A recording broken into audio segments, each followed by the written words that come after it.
Hello friends, welcome to this video. This is Prakash Galande from Bedkar. विजय यात्रा की आज के इस एपिसोड में आपका स्वागत है। और आज फिर एक बार हम आए हैं principles of subconscious mind part 5। हम सबकॉन्शियस माइंड के प्रिंसिपल्स देख रहे हैं पिछले 4 एपिसोड से। आज का 5वां एपिसोड है और हम बात कर रहे हैं प्रिंसिपल्स ऑफ सबकॉन्शियस, क्योंकि सबकॉन्शियस माइंड के अंदर जो ट्रेजरी है, जो खजाने हैं, उन खजानों को अगर हमें अपने आप को सक्सेसफुल बनाने के लिए यूज करने हैं तो हमें सबकॉन्शियस माइंड का फंक्शन अर्थात उसके वर्किंग प्रिंसिपल्स, उसके तत्व जानना जरूरी है। और इसी बात को लेकर के हम पिछले 4 एपिसोड से डिस्कस करते आ रहे हैं कई सारे मुद्दे। और आज फिर एक बार आपके सामने मैं आया हूं। लेकिन आगे बढ़ने से पहले यदि आपने बी एडुकेयर के चैनल को, यूट्यूब चैनल को सब्सक्राइब ना किया हो तो कृपया लाइक, शेयर और सब्सक्राइब जरूर कर लीजिए ताकि नए नए वीडियोस के नोटिफिकेशन आपको तुरंत मिल जाए। आगे बढ़ते हैं। Once principles of subconscious mind, once you begin to control your thought process, you can apply the powers of your subconscious mind to any problem or difficulty। जब आप अपने विचारों पर धीरे धीरे नियंत्रण करने लगते हैं, क्यों नियंत्रण करना है हमने पिछले एपिसोड में देखा था, क्योंकि हमारे जो विचार है वो बीज है और हम उसके उस जो माइंड है, हमारा सबकॉन्शियस माइंड या माइंड जो है वो एक बगीचा है और उस बगीचा में हमें बीज बोने हैं। As a gardener, as a बागबान, हम लोग अगर बीज बोने का काम करने वाले हैं तो वो है हमारे थॉट्स।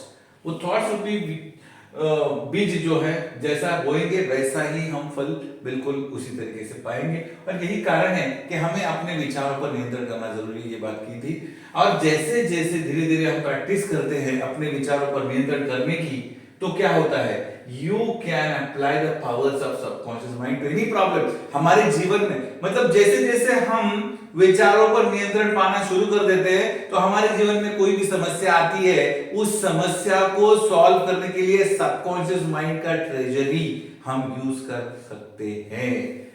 समझ में आ रहा है? हमारे सबकॉन्शियस माइंड की जो पावर है, उसकी जो शक्ति है, उस शक्ति का यूटिलाइजेशन, उसका उपयोग हम अपने जीवन की समस्याओं को हल करने के लिए यूज कर सकते हैं दोस्तों।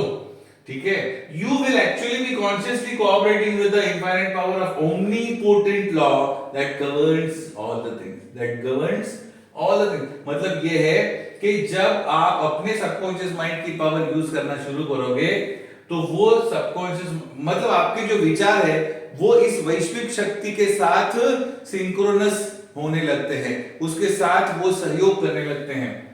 ठीक है, और उसी से सारी चीजों पर हम नियंत्रण पा सकते हैं। Everything you find in your world of expression, हमारा जो निजी जीवन है, हमारा जो निजी विश्व है, जो अब अभिव्यक्त करते हैं हम, वो सब कुछ हमारा खुद का किया धरा है। देख लो क्या बोल रहा है, everything you find in your world of expression has been created by you.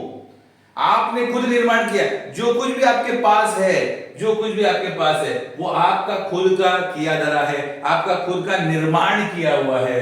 Created by you in the inner world of your mind whether consciously और आपके मन के भीतर जो विश्व है उसके अंदर जो आपने निर्माण किया है वही बाहर हमें साकार रूप में मिलता है दोस्तों।